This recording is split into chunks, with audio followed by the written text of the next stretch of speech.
Bienvenue sur Africa 24 dans cette nouvelle édition du QG Weekend. Voici les titres de l'actualité. Le déploiement de 6000 soldats supplémentaires dans l'état de Zamfara au Nigeria, une décision prise pour faire face à la dégradation de la situation sécuritaire dans le nord-ouest du pays. L'insécurité dans cette partie du Nigeria a contraint depuis 2011 plus de 200 000 personnes à fuir leur foyer. Une nouvelle usine d'égrenage de coton pour le Cameroun. Le bâtiment devrait être opérationnel d'ici 2022. Sa construction est estimée à 10 milliards de francs CFA. Et puis il y a un coup dur pour l'économie sud-africaine. Statistics South Africa révèle qu'en 2020, le PIB s'est contracté de 7%. Les détails à suivre dans ce journal. Mais tout d'abord, le bilan des tensions post-électorales au Niger, des tensions qui ont éclaté dans plusieurs villes du pays après l'annonce des résultats provisoires du second tour de la présidentielle par la CENI le 23 février dernier, et au cours desquels plusieurs personnes ont été interpellées. Ce 11 mars, le procureur de la République, Maman Sayabou Issa, a ainsi fourni le nombre total d'interpellations à Niamey, un nombre qui s'élève à 652. Parmi ces personnes interpellées, 160 sont mineurs, précise le procureur de la République, Maman Sayabou Issa, qui ajoute également que 328 personnes sont poursuivies pour une dizaine d'infractions, dont incendie volontaire ou encore dégradation d'édifices. Le Nigeria redouble de vigilance face aux différentes violences qui secouent le nord-ouest du pays. Le gouvernement a en effet décidé de déployer 6000 soldats supplémentaires dans l'état de Zamfara. C'est dans ce même état que les 279 adolescentes avaient été enlevées le 26 février dernier, puis libérées quelques jours plus tard. Philoméntine. En plus de la menace de Boko Haram dont fait face le Nigeria depuis 2009, le pays est aussi confronté au fléau des enlèvements de lycéens perpétrés par des groupes de bandits armés. En vue de mettre un terme au théâtre de violence qui sévit dans le nord-ouest et dans le centre du Nigeria, les autorités fédérales envisagent de déployer 6000 soldats dans l'état de Zamfara au nord-ouest du pays. Muhammadu Buhari a approuvé le déploiement de 6000 soldats pour compléter les efforts des forces de sécurité actuelles dans l'État. Afin de mettre un terme aux activités des bandits armés, le transport de plus de 2 personnes à moto est par la présence interdit avec effet immédiat. Malgré plusieurs opérations de sécurité et efforts de dialogue, une paix durable reste difficile à atteindre dans la partie nord-ouest du Nigeria. Les questions économiques et sociales seraient les mobiles des actes criminels selon les observateurs. En outre, les gouverneurs des régions concernées par les enlèvements d'enfants payent souvent des rançons et décrètent des amnisties en échange des libérations. L'envoi de 6000 soldats nigériens pourra renforcer le climat de sécurité dans le nord de cet État fédéral qui reste fragilisé par cette guerre asymétrique. Faut-il rappeler également que ces groupes terroristes agissent de manière asymétrique. Ce ne sont pas des guerres conventionnelles. Donc il sera important pour le Nigeria de renforcer son arsenal en matière de renseignement et de services secrets. Si le Nigeria parvient alors à mettre en place un système de renseignement efficace à travers une coopération avec le Niger voisin, car la majeure partie de ces groupes terroristes sont transfrontaliers.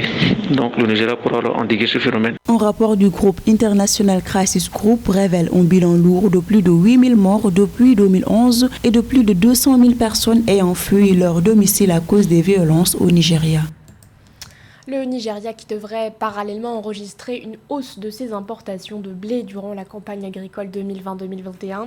C'est ce que révèle le département de l'agriculture des États-Unis dans un rapport selon lequel les importations de blé du pays devraient dépasser les 5 millions de tonnes, soit une hausse de 4% par rapport à la campagne précédente. Les précisions de Victoria Sedley. Selon un rapport du département de l'agriculture des États-Unis, USDA, les importations de blé du Nigeria dépasseront encore pour la 2e année consécutive la barre des 5 millions de tonnes. Sur la campagne 2020-2021, le Nigeria devrait importer jusqu'à 5,5 millions de tonnes de la céréale. Il s'agit d'une hausse de 4% par rapport à la campagne 2019-2020.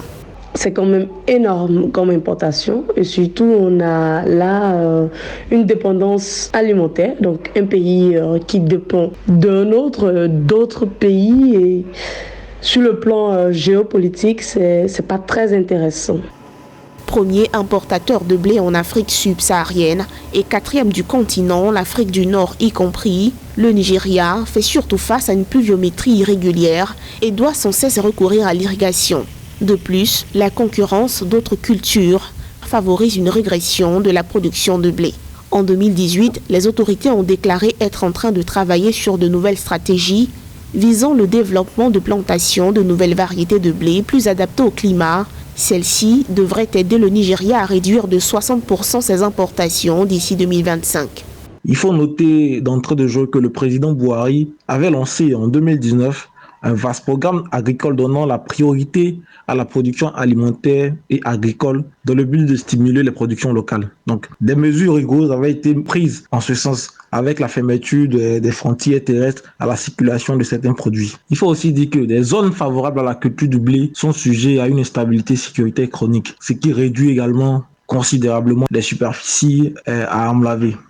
Au Nigeria, la consommation annuelle de blé avoisine les 3,8 millions de tonnes contre une production d'entre 60 à 70 000 tonnes en moyenne. C'est 4 milliards de dollars par an en moyenne que le pays investit dans le blé importé. Le Cameroun entend augmenter sa capacité de production de coton. C'est dans cette perspective que la Société de développement de coton se dotera prochainement d'une nouvelle usine d'égrenage. La mise en service de cette usine, dont la construction est évaluée à 10 milliards de francs CFA, est prévue pour l'horizon 2022. Lorita Simbo. Le Cameroun entend augmenter sa capacité de production de coton. C'est dans cette perspective que la Société de développement de coton se dotera prochainement d'une nouvelle usine d'égrenage.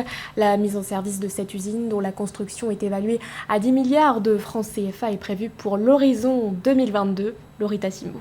La Société de développement de coton, Sodécoton, va accroître sa capacité d'égrenage avec la construction d'une 10e unité de transformation. D'un coût estimé à 10 milliards de francs CFA, le nouveau complexe industriel situé dans la localité de Gouna, dans le septentrion du pays, va créer de nouveaux emplois. Cette unité de production va constituer un maillon essentiel dans le processus structurel de la transformation de la Sodécoton, dont les capacités d'égrenage se situent actuellement autour de 345 000 tonnes par an.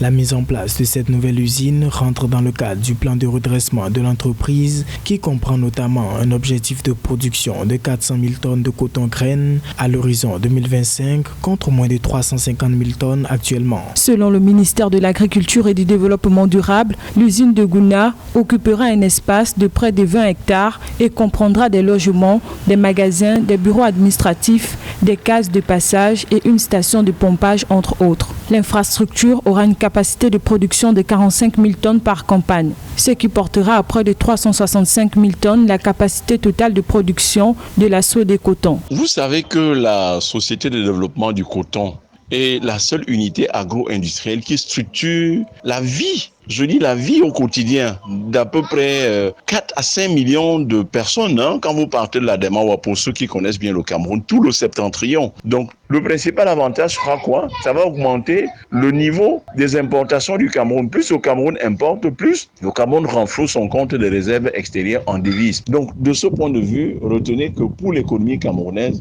c'est du pain béni que de créer cette 10e usine d'égrenage-là. Notons que la Sodécoton dispose déjà de 9 usines d'égrenage d'une capacité totale de 320 000 tonnes de coton graine et 121 000 tonnes de fibres par an. La mise en service de la nouvelle usine est prévue pour 2022. Le secteur touristique subit les foudres du coronavirus en Tunisie. Selon la Banque centrale du pays, les recettes touristiques ont connu une chute vertigineuse de 64,1% en 2020.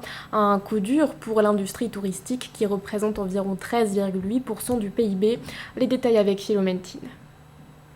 Les recettes touristiques de la Tunisie se sont repliées de 64,1% en 2020 après une hausse de 35,6% en 2019, selon les données de la Banque centrale de la Tunisie. Cette contre-performance constitue une perte de plus d'1 milliard de dollars. Ces recettes se sont ainsi établies à environ 700 millions de dollars en 2020. Pour régler le problème du déficit causé par le coronavirus, il faudrait 3 principales mesures. La première, qui rétablirait la confiance envers les touristes et envers les tours opérateurs. La deuxième, c'est de montrer une offre touristique différentielle. c'est-à-dire qui montre que le pays est plus proche de l'écotourisme que des autres pans du tourisme. Et de 3, montrer qu'on est capable d'assurer la sécurité des touristes. Les pertes subies par l'activité touristique en Tunisie et dans le monde sont tributaires des effets négatifs du coronavirus en raison des restrictions de voyage, du confinement et autres mesures restrictives adoptées dans plusieurs pays. Seulement 1,4 million de touristes ont visité la Tunisie en 2020, soit 80% de pertes en termes de nuitées. Donc la Tunisie, qui dépend du tourisme à 15% de son PIB, n'a pas d'autre choix que d'investir dans la réforme du système permettant au secteur touristique d'être plus attractif et surtout permettant de rétablir la confiance entre la Tunisie et les potentiels touristes qui viennent en majorité de l'Europe. En vue de relancer l'activité touristique post-Covid-19 en Tunisie, le gouvernement envisage mettre en place un plan d'action à travers notamment la création d'un comité composé des représentants de tous les ministères et structures concernées, ainsi que tous les professionnels du secteur du tourisme, entre autres. La crise sanitaire qui a aussi vivement fragilisé l'économie sud-africaine. Selon les données fournies par Statistics South Africa, l'Afrique du Sud a enregistré en 2020 une contraction de son PIB de l'ordre de 7%. L'agence de statistiques ajoute également, je cite, qu'il s'agit de la plus forte baisse annuelle de l'activité économique que le pays a connue depuis au moins 1946. Philomène Tine. Avec une contraction de 7% en 2020, l'économie sud-africaine a subi sa pire récession depuis 7 décennies, indique l'Office sud-africain des statistiques. Cette chute historique du produit intérieur brut sud-africain a été entraînée par la pandémie de Covid-19. Cependant, l'économie du pays a néanmoins montré en fin d'année 2020 des signes de reprise avec une croissance de 13,7% pour le troisième trimestre et 1,5% pour le quatrième trimestre. La croissance positive enregistrée au cours des troisième et quatrième trimestres n'a pas suffi à compenser l'impact dévastateur de la Covid-19 au deuxième trimestre lorsque les restrictions de confinement étaient plus strictes. L'activité économique pour l'ensemble de l'année a diminué de 7% en 2020 par rapport à 2019. L'Afrique du Sud est très dépendante de la demande mondiale, notamment des minerais et des métaux dont les exportations représentent 10% du PIB. Avec la crise, tous les secteurs de son économie ont subi les effets négatifs de la pandémie, excepté l'agriculture. Ce secteur a connu une croissance de 13,1% en 2020. L'économie sud-africaine est à l'image du ralentissement de l'économie mondiale. Et malheureusement, c'est une économie qui reste essentiellement minière, qui a été fortement contrariée